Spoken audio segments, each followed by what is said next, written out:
प्रेम की न भाषा होती है, न परिभाषा होती है और ना कोई लिपि होती है। ये एक ऐसा एहसास है जिसके बीज जब अंतस में जड़ पकड़ते हैं तो फिर कभी नहीं उखड़ा करते। और विशुद्ध प्रेम के लिए तो कहा भी जाता है कि प्रेमी सामने ना हो फिर भी हर क्षण उसका दीदार होता रहता है। लेकिन आजकल के दौर में ऐसा प्रेम देखने को कहाँ मिलता है। आज का दौर व्यवहारिक दौर है। यहाँ आज के दौर में प्रेम एक खिलवाड़ की तरह नजर आता है। और ऐसे दौर में यदि कोई प्रेम कहानी अपने एक अनोखे अद्भुत स्वरूप में आपके सामने आ जाए तो आप उसे क्या कहेंगे? आपकी प्रेम कहानी पढ़ने की चाहत को वहाँ पर विश्राम मिल जाता है। आप उसके आनंद में सराबोर हो जाते हैं और अपने आप को उस कहानी में डूबने देते हैं। एक ऐसी प्रेम की कहानी है जिसने प्रेम में सारी सीमाएं लांघ दी हैं। विभा रश्मि जी नमस्कार, आप भी बहुत दिनों बाद दिखाई दी हैं, स्वागत है आपका।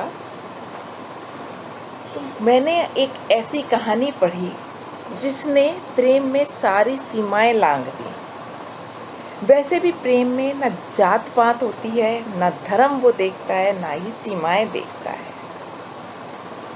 कुछ ऐसा ही प्रेम है ये। इसलिए प्रेम में आपको इसमें बल्कि एक नया कोण भी नज़र आएगा, जहां आपको नज़र आएगा जैसे ये एक तरफा प्रेम है, लेकिन उसकी महीन बुनावट जो है वो आपको कहेगी कि प्रेम तो दूसरी तरफ भी है, लेकिन शायद वो प्रेम को उस रूप में समझ नहीं पा रहे हैं, वो उस प्रेम को जान नहीं पा रहे हैं। कहीं ना कहीं प्रेम का एक ऐसा स्वरूप भी नज़र आता है। यहाँ प्रेम कैसा है?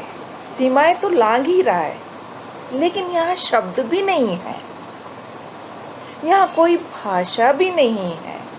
सुनीता जी नमस्कार, स्वागत है आपका, शुक्रिया। रोज़ आया करिए, रोज़ आने लायक हो जाऊंगी तो रोज़ भी आने की कोशिश करूंगी। लेकिन बस ये है कि अभी चल रही है। आज कुछ अच्छा महसूस किया, किताब में कहानी पढ़ ली तो लगा कि सबको इससे परिचित भी कराना चाहिए। अब ये प्रेम कैसा है भाई? प्रेम में आजकल के प्रेमी तो ऐसे होते हैं कि उनकी बातें ही ख़त्म नहीं होती। व्हाट्सएप पे लगे होते हैं और चैट कर रहे होते हैं लगातार, फ़ोनों पे लगे होते हैं, बाकी सारी दुनिया से वो विमुख से हो जाते हैं बल्कि। लेकिन ये प्रेम अद्भुत है जिसमें भाषा ही नहीं है, जिसमें संवाद नहीं है, जिसमें शब्द नहीं है, लेकिन भावनाएं फिर भी मुकाम पा रही हैं। एक शब्दहीन प्रेम, बिना इजहार का प्रेम अपने अनन्यतम रूप में है। तो आपको लग रहा होगा ये कौन सा प्रेम है और किस कहानी की मैं बात कर रही हूँ।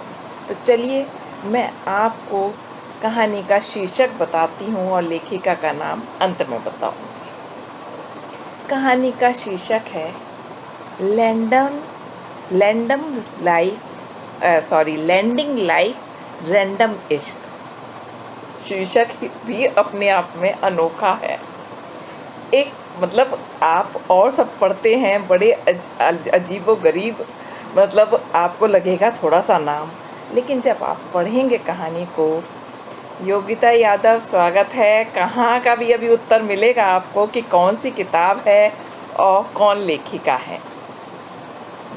बात कर रही हूँ मैं अभी सिर्फ कहानी के शीर्षक की कि लैंडिंग लाइफ और रैंडम इश्क। अब लैंडिंग लाइफ ये शब्द ही दर्शा रहा है कि ये प्रेम एक देशीय नहीं है। ये प्रेम, और वैसे भी प्रेम का देशीय होना आवश्यक नहीं है। ये तो कभी भी कहीं भी किसी से हो सकता है। बस आपके अंदर वो जज्बा होना चाहिए कि आप प्रेम के लिए पहाड़ काटकर दूध की नदियां बहा सकें। और बिल्कुल ऐसा ही इस कहानी का किरदार करता है। कहानी का किरदार कोरियन है जिसका नाम है ली, और लड़की जो है वो है इंडियन, किंजल। अब दोनों की भाषाएं अलग हैं, संवाद असंभव है, फिर भी प्रेम मुकाम पा रहा है। तो कैसे पाता है? आखिर ली क्या जतन करता है, कैसे कू के दिल में जगह बनाता है, और बल्कि उसके दिल में नहीं, उसकी जिंदगी में जगह बना लेता है। ये जानना बड़ा दिलचस्प रहेगा। प्रश्न ये उठता है, बिना संवाद के कोई कैसे अपनी पूरी लाइफ, पूरी जिंदगी किसी एक के नाम कर सकता है? और आज के आपाधापी के दौर में जहां जीवन भर आप बोलने के लिए तरस जाएं, अपने भाव शब्दों के माध्यम से एक दूसरे के तक प्रेषित ना कर पाएं, क्योंकि संवाद के लिए एक भाषा की आवश्यकता होती है, ये हम सब जानते हैं। तभी तो भाषाओं का जन्म हुआ है, क्योंकि पहले तो मनुष्य बिना भाषा के ही संवाद किया करता था, भावों का आदान प्रदान किया करता था। लेकिन भाषा की आवश्यकता महसूस हुई ना, तभी वो संवाद संभव हो पाया। और यहाँ एक तरीके से दूसरी मतलब उस दौर में पहुंच रहा है इंसान जहां भाषा थी ही नहीं और फिर भी संवाद होता था। मानो लेखिका यही कहना चाह रही हैं कि उस दौर को भी आज भी जिया जा सकता है। और उसको कैसे जिया जा सकता है, ये आप इस कहानी को पढ़कर जान सकेंगे। मानो वो ये कहना चाहते हैं कि यही प्रेम की ताकत होती है, जिसे किसी भाषा की आवश्यकता नहीं होती। केवल एक दूसरे को निहार कर ही प्रेम को जी लिया जाए, क्या ये आज के दौर में संभव है? नहीं। लेकिन कहानी में ये सब संभव हुआ है। फोन कानों पर लगाकर बिना शब्दों के संवाद हो जाए। घंटों आप एक दूसरे को केवल कानों पे लगा के सुन रहे हैं, एक दूसरे को जी रहे हैं, बिना मतलब ये जाने कि सामने वाला क्या कर रहा है, बिना देखे, सिर्फ कानों के माध्यम से आप ये जान जाएं कि वो इस वक्त क्या महसूस कर रहा है, उसकी धड़कनें क्या कह रही हैं। तो ये प्रेम को एक नई ऊंचाई देता है, एक नया आयाम प्रस्तुत करता है। तो यही प्रश्न बार बार सामने उभर कर आता है कि आज के दौर में क्या ऐसा प्रेम संभव है? तो उसका उत्तर ये कहानी है। बेशक आपको ये कहानी हो सकता है फैंटेसी जैसी प्रतीत हो, लेकिन आप विचार करेंगे तो आप पाएंगे कि हम सभी अपने जीवन में कभी ना कभी एक ऐसे ही प्रेम की कल्पना करते हैं जिसमें शब्द और स्पर्श की आवश्यकता महसूस ना हो, जहां बिना कहे संवाद हो जाए। प्रेम एक दूसरे को जानने की, समझने की एक ऐसी प्रक्रिया है जिसमें सब शब्द, भाव सब गौण हो जाते हैं। वहीं ये कहानी एक सवाल भी उठाती है कि आज के दौर में एक पढ़ी लिखी जागरूक लड़की कैसे ऐसे प्रेम को स्वीकार कर सकती है जिसमें उसकी रजामंदी के बिना शादी तय हो जाए और वो उसे स्वीकार भी ले। कहानी का ये एक रोचक पहलू है, जिसे आप पढ़ेंगे, सुनेंगे, जानेंगे तो आपको लगेगा अरे ये कैसा प्रेम है और ये कैसी लड़की है। एक आइडियल सिचुएशन को यहाँ पर क्रिएट किया गया है, जबकि वास्तविक जीवन में ऐसा नहीं होता है। लेकिन आप कहेंगे कि लड़की तो कुछ अलग स्वभाव की है, मतलब एक तरफ उसमें आत्मविश्वास और स्वाभिमान दोनों कूट कूट कर भरे हुए हैं, तो साथ में थोड़ी सी अकड़ भी उसमें है। अब ऐसी लड़की यदि सबकी हाँ में हाँ कर दे और शादी के लिए तैयार भी हो जाए, अंदर अंदर उसमें एक कश्मकश है, एक द्वंद्व है जिसको वो जी भी रही है, और उसके साथ वो हाँ भी कर देती है शादी के लिए, तो ये बातें थोड़ी हजम नहीं होती। फिर भी कहानी का प्रस्तुतिकरण, उसकी बुनावट, उसकी भाषा शैली आपको मंत्रमुग्ध कर देती है और पाठक मान लेता है संभव है ऐसे पात्र भी दुनिया में और ऐसा प्रेम। बस यहीं आकर कहानी की जीत हो जाती है, और यहीं आकर कहानी के शीर्षक का अगला भाग जो है रैंडम इश्क, वो अपने आप को जस्टिफाई कर देता है। क्योंकि कभी कभी बिना सोचे समझे किया जाने वाला प्रेम भी परवान चढ़ा करता है। बिना सोचे समझे किए जाने वाले कार्य कई बार आपके जीवन की उपलब्धि होते हैं। बस यही नियम प्रेम पर भी लागू किया है लेखिका ने, जहां अपने जीवन का सबसे महत्वपूर्ण निर्णय स्वयं ना लेकर परिस्थितियों और परिवार की सहमति पर छोड़कर उसको स्वीकार लिया जाता है और अपने प्रेम को, अपने जीवन को एक नया आयाम दे दिया। ये प्रेम, ये विषय सबके लिए आश्चर्य बेशक होगा, क्योंकि दो लोग जिनके पास जुबान है, जिनके पास जो बोल सकते हैं, बात कर सकते हैं, वो एक बंधन में बंध जाएं और बिना संवाद के बंधन में बंध गए, बिना स्वीकृति के उन्होंने शादी को स्वीकार भी लिया, बिना इजहार के प्रेम, मतलब बिना प्रेम के इजहार के, बिना शादी के सहमति के भी वो शादी के बंधन में बंध जाते हैं। तो यही दर्शाता है कि प्रेम के लिए ये सब चीज़ें कोई मायने नहीं रखती। वो प्रेम के लिए केवल आपका होना मायने रखता है, एक दूसरे को स्वीकारना मायने रखता है। और यही प्रेम की उच्चता है, जहाँ शब्द गौण है और प्रेम आसमान को छू लेता है। मैंने आपको इस प्रेम के कुछ ऐसे हिस्से बताए हैं जो आपको ये कहानी पढ़ने के लिए लालायित करेंगे। आप जानना चाहेंगे कैसे दो भिन्न परिवेश के लोगों का प्रेम परवान चढ़ा, कैसे उन्होंने एक दूसरे को स्वीकार लिया, और कौन है ये दोनों, कैसे ये दोनों आपस में एक दूसरे से मिले, एक दूसरे को जाना, पहचाना और एक दूसरे को स्वीकार भी लिया। इस प्रेम की यही सबसे बड़ी खासियत है कि बिना शब्दों के संवाद संभव हो गया, बिना इजहार के स्वीकार्यता प्राप्त हो गई। ये बहुत बड़ी बात है। अब आपको यह जानने की इच्छा होगी कि ये कौन सी किताब है और कौन इसके लेखक है।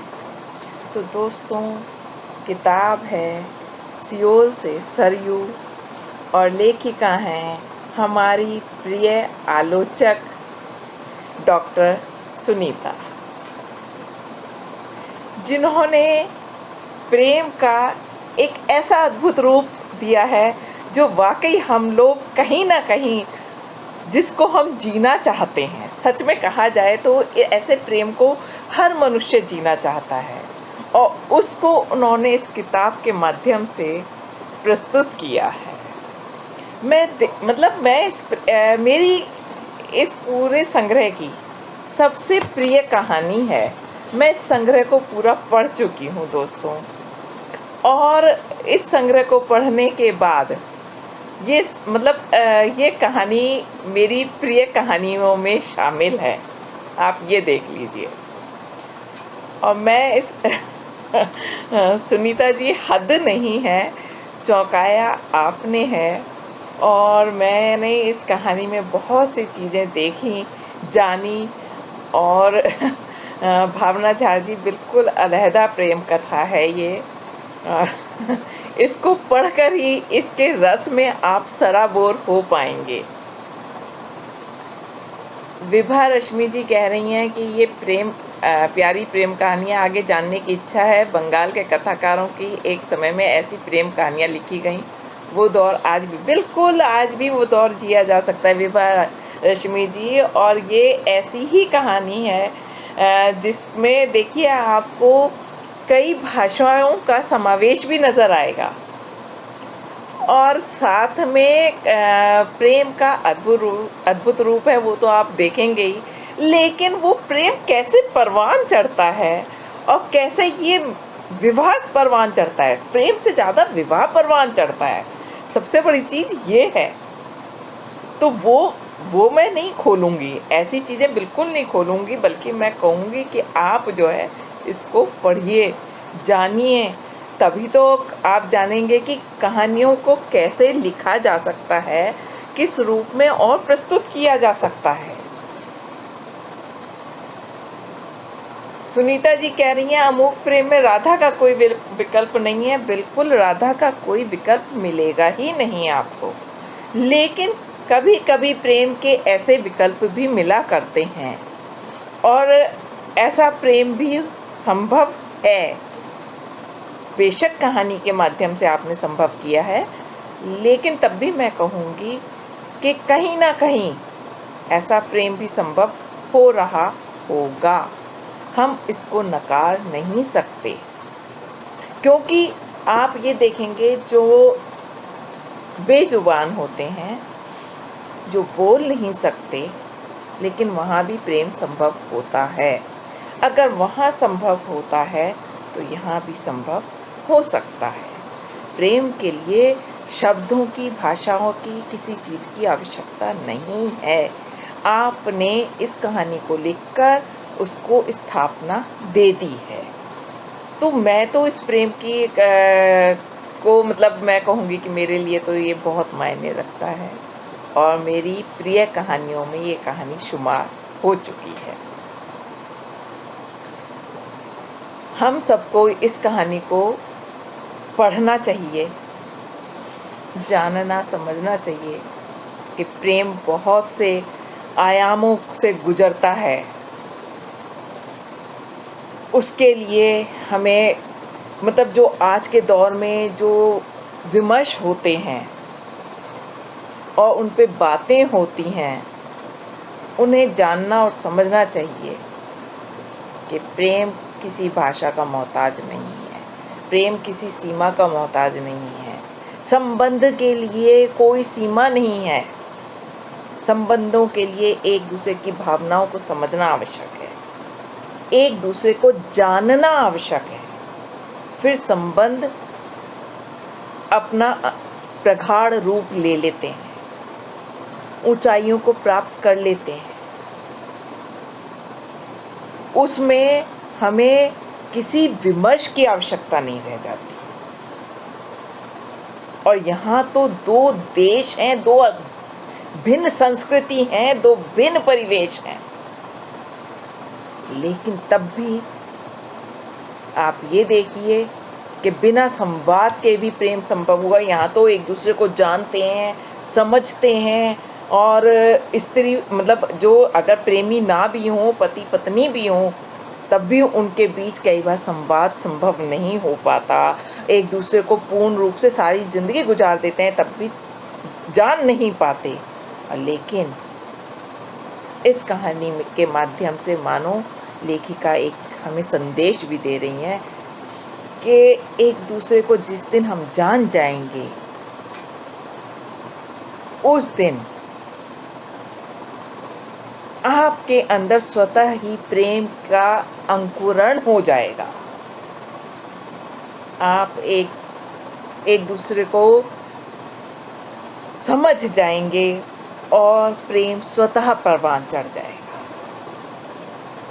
तो ये एक ऐसी कहानी है, अभी आपके सम्मुख मैं केवल इस कहानी के माध्यम से आई हूँ, पूरी किताब से परिचित नहीं करा रही हूँ, क्योंकि धीरे धीरे हो सकता है इसी माध्यम से या किसी और माध्यम से मैं पूरी किताब पर अपनी बात कहूँ, लेकिन किताब से परिचित हमें कराना चाहिए कि आज के दौर में जब सारे संबंध बिगड़ रहे हैं और बहुत कुछ हमारे समाज में एक हम देख रहे हैं कि बहुत सी अव्यवस्था सी संबंधों में पैदा हो रही हैं, उस दौर में एक ऐसी कहानी हमारे सम्मुख है जो संबंधों को जोड़ने का कार्य भी कर रही है।